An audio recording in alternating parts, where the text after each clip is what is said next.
Students, स्वागत है आपका फिर से रोज की तरीके से सील डिफेंस एकेडमी के ऑफिशियल यूट्यूब चैनल पर, जहां आपके लिए रोज एकेडमी प्रोवाइड करता है करंट अफेयर्स और जीके जीएस के क्वेश्चन जो मोस्ट इंपॉर्टेंट हैं आपके एनडीए और सीडीएस के एग्जाम के लिए जो आपका आने वाला है। तो आज का जो एनालिसिस किया गया है जीएस पे, वो कौन से क्वेश्चन है और कौन से वो क्वेश्चन है जीके जीएस के जो आपके एग्जाम में आ सकते हैं। चलिए स्टार्ट करते हैं और एक एक करके हम लोग सॉल्व करते हैं वन बाई वन। तो जो पहला क्वेश्चन है वो करंट अफेयर से लिया गया है और वो इंपॉर्टेंट है।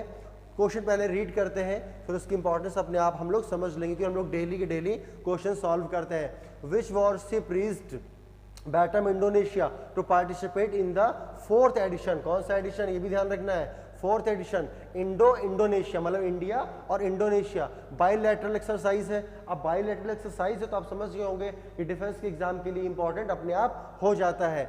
समुद्रा शक्ति 2-3, तो 4 एडिशन है, नेम है समुद्रा शक्ति 2-3। किसके बीच में है? इंडिया और इंडोनेशिया के बीच में। तो पूछा गया है कि कौन सा युद्धपोत वहां गया है इस एक्सरसाइज में पार्टिसिपेट करने के लिए।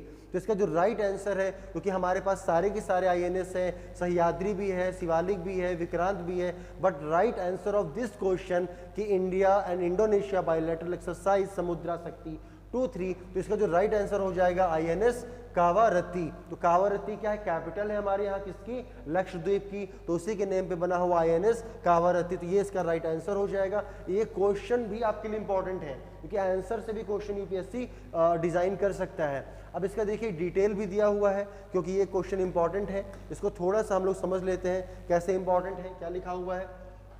ठीक है, design and the build SW convert INS Kavaratti arrived in Batam Indonesia to the participate in the 4th edition of Indonesia. जो क्वेश्चन वहां पे है वही आपका है समुद्रा शक्ति 2-3। तो इस तरीके से ये, और इसका डेट भी दिया हुआ है 14 to 19 मई 2023। तो देखिए आपका मई मंथ चल रहा है और आपको डे बाई डे क्या किया जा रहा है? अपडेट किया जा रहा है क्वेश्चंस को। तो इस तरीके से आप इसको रीड कर लीजिएगा और आपको पूरी इंफॉर्मेशन मिल जाएगी। ठीक है, जो नेक्स्ट क्वेश्चन है उसको हम लोग देखते हैं किस तरीके से। जो क्वेश्चन आपके लिए इंपॉर्टेंट है, क्या क्वेश्चन कहता है? What is the theme. Theme पूछ रहा है क्योंकि हर बार एनडीसीडीएस में 2 क्वेश्चन करंट अफेयर्स में थीम वाले आते। क्या है? What is the theme of the international day of families, internet day of families 2023 which is observed on May 15। तो एक इन्फॉर्मेशन मिल गई कि इंटरनेशनल जो फैमिली डे है वो हम लोग कब सेलिब्रेट करते हैं? एवरी 15 मई। तो हर साल सेलिब्रेट करते हैं। तो 2023 की थीम क्या है, इसकी थीम पूछी गई है। तो इसका जो राइट आंसर हो जाएगा वो फर्स्ट ऑप्शन हो जाएगा demographic trends and families. Demographic trend and families. बाकी भी सारे के सारे हैं बट ये आपको थीम लर्न करनी पड़ेगी। याद रहे कि demographic and trends and families. इसका एक्सप्लेनेशन है, इसको समझ लेते हैं कैसे क्या है इसमें एक्सप्लेनेशन में। पहले आप लोग देख लीजिए इसको, क्या है पहला पॉइंट इसमें। International day of family celebrated on May. ये इन्फॉर्मेशन आपको दी गई कब सेलिब्रेट किया जाता है। ठीक है, ये यहाँ पे आपको दिया हुआ है थीम के बारे में कि demographic trends and families. The UN adopted resolution. अब देखिए कब से स्टार्ट हुआ है, कब यूएन ने अडॉप्ट किया है? 1994 में इसको अडॉप्ट किया है। तो ये इन्फॉर्मेशन आपको एडिशनल इन्फॉर्मेशन एक्सप्लेनेशन से आपको मिल जाती है। तो इस तरीके से ये क्वेश्चन आपके लिए इंपॉर्टेंट हो जाता है। नेक्स्ट क्वेश्चन की तरफ मूव करते हैं। जो थर्ड क्वेश्चन आपका है वो आपका स्टैटिक जीके से है, बुक से है और बहुत बार एग्जाम्स में पूछा गया है। बेसिक क्वेश्चन जरूर है बट फिर भी कई बार एग्जाम्स में पूछा गया है। तो देखते हैं कौन सा क्वेश्चन आपका हो जाता है। इसका है कि निम्नलिखित में किसने बंगाल गजट पत्रिका, मतलब मैगजीन जो है बंगाल गजट। तो ये आप लोगों को पता होना चाहिए। जिनको नहीं पता है, जो नए स्टूडेंट्स प्रिपरेशन के लिए आ रहे हैं तो वो इसको नोट कर लें बिल्कुल। ये इंपॉर्टेंट क्वेश्चन हो जाता है। जेम्स ऑगस्टस हिक्की, इसको शॉर्ट फॉर्म में भी ऑप्शन आता है तो वहाँ पे JA हिक्की। इस तरीके से आपको क्या करना है, इसको लर्न करना है। फिर हम नेक्स्ट क्वेश्चन में मूव करते हैं।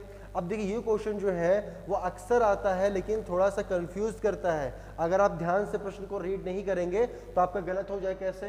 क्या है? The father of green revolution in the world. हम जब भी ग्रीन रिवॉल्यूशन के नाम सुनते हैं तो हमारे मन में एक नाम आ जाता है MS स्वामीनाथन। लेकिन MS Swaminathan father of green revolution in India, Bharat के हैं वो। बट क्वेश्चन क्या है आपका? Of the in the word पूछा जा रहा है, तो वर्ड की बात आएगी तो Norman E Borlaug was the father of green revolution in the world. इन्होंने मैक्सिको के लैब में स्टार्ट किया था एक्सपेरिमेंट। तो इस तरीके से ये याद रखिएगा, अगर वर्ड की बात आए तो नॉर्मन ई बोरलॉग, इंडिया की बात आए तो फिर आप क्या करेंगे, MS स्वामीनाथन को स्टार्ट कर देंगे पढ़ना।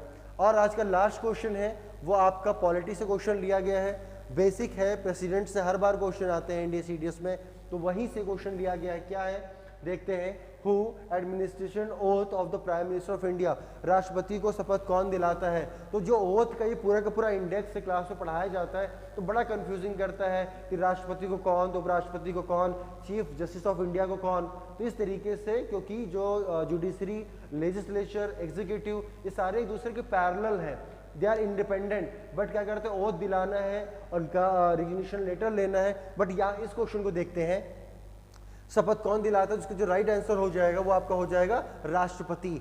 जो CGI होता है वो प्रेसिडेंट को ओथ करवाता है, ठीक है, चीफ जस्टिस ऑफ इंडिया।